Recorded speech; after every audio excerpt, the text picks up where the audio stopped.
梅花易数的学习到这个视频内容已经全部结束了。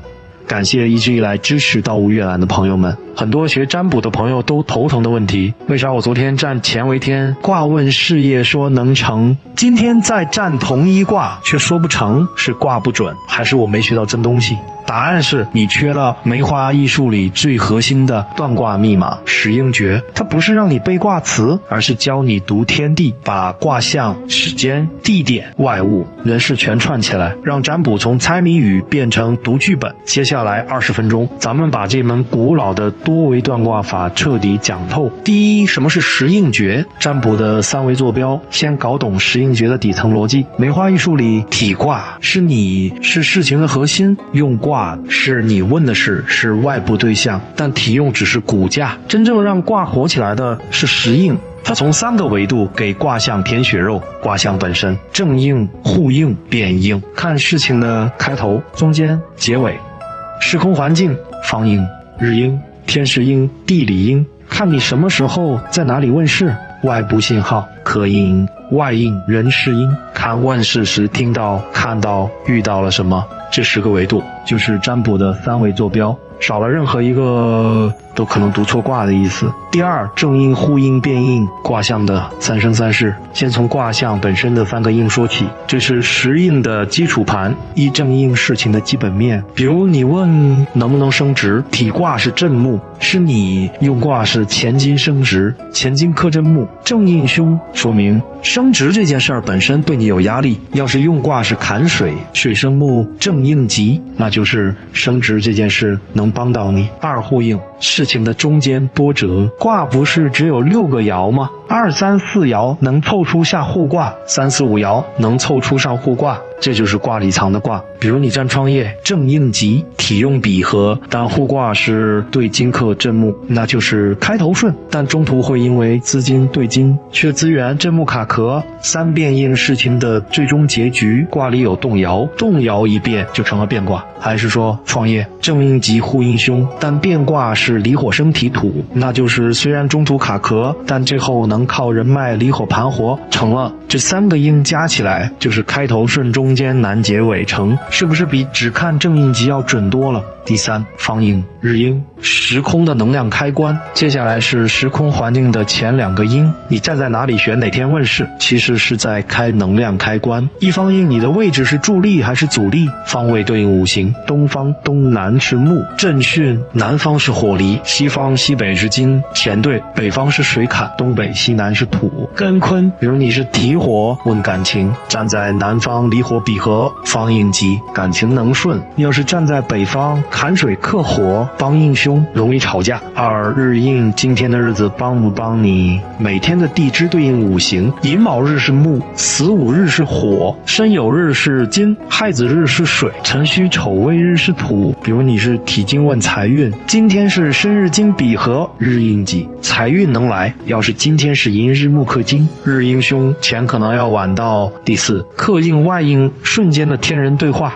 这2个应是十应里最灵的，因为它是问世那一秒，天地给你的直接回复，一刻应，问世瞬间的征兆。比如你问能不能复合，刚起卦听到旁边有人喊和好了，克应吉，大概率能复合；刚起卦听到有人说分了算了，克应凶，基本没希望。这就是3要诀里的耳目心，天地会通过你听到看到的东西直接告诉你答案。2外应，突然出现的外物信号，问世时突然跑来一只猫，掉下来一片叶子，都是外应，每个外物都对应卦象。见老人，马、金玉、千金；见老妇，牛、土瓦、坤土；见龙、蛇、竹子、震木。巽木，比如你是题目问考试，突然看到一只兔子木跑过，外应吉，考试能过；要是看到一只鸡丁，外应凶，可能考砸。第五，天时地理人事应，环境的无声提示。最后3个应是你周围的环境在偷偷告诉你什么。一，天时应，天气是辅助剂，天气对应卦象，晴是离火，雨是坎水，风是巽木，雷是震木。比如你是体火，问户外婚礼，天气晴离火比合，天时应吉，婚礼圆满。要是下雨，坎水克火，天时应凶，可能淋成落汤鸡。二，地理应，地点是加分项，环境对应卦象，竹林是震巽，交河是坎，五金店是乾兑，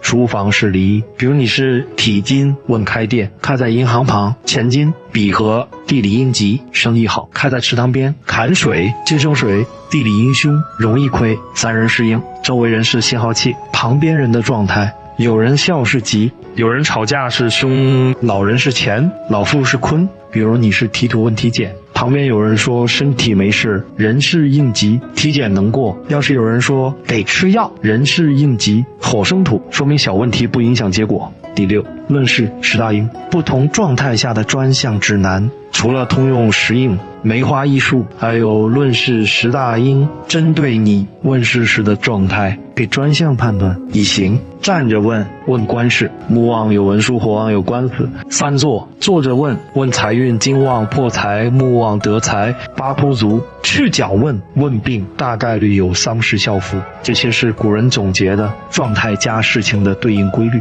能让判断更精准。第七，卦应十应的基础字典。要学十应，必须先背会卦应，这是外物对应卦象的字典。乾卦，核心象征天元，人物老人，动物马，物品金玉。坤卦，核心象征地方，人物老妇，动物牛，物品土瓦。震卦，核心象征雷动，人物长子，动物龙，物品竹子。巽卦，核心象征风入，人物长女，动物鸡，物品绳子。坎卦，核心象征水陷，人物中男，动物鱼，物品杯子。离卦，核心象征火明，人物中女，动物鸟，物品灯笼。艮卦，核心象征山指，人物少男，动物狗，物品石头。兑卦，核心象征泽言，人物少女，动物羊，物品乐器。记住这些，看到任何东西都能快速对应卦象，判断深刻。第八，综合应用十应的核心心法。最后记住三个核心心法，体为主轴，所有十应都围绕体卦看，生克比合，多应合一。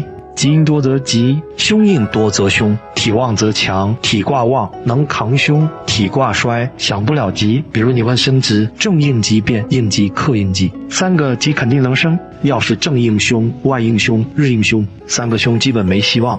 其实十应诀不是迷信，而是古人的系统思维，它让你学会观察生活中的信号，问世时的天气、位置，旁边的人都是信息，把这些信息和卦象结合，就能更全面地判断事情。下次你再占卦，别只看卦辞，看看你站在哪里，今天是什么日子，刚听到了什么，用十应诀串一串，你会发现天地一直在和你说话，只是你以前没听懂而已。梅花易数第12章告诉我们，占卜不是做算术题，而是一种感知的艺术。体用是骨架，让你知道基本的吉凶方向；十应是血肉，让你填充细节、修正判断；外应是灵魂，让你捕捉宇宙在那个瞬间给你的特殊暗示。当你熟读断占总诀，你会发现不必刻意起卦，满眼望去，那个人走路的姿势，窗外的鸟鸣，桌上的摆设，无一不是卦，无一不在诉说着未来的答案。这就是邵雍想告诉我们的最高境界：不战而已，战则必中；不神而已，神则通灵。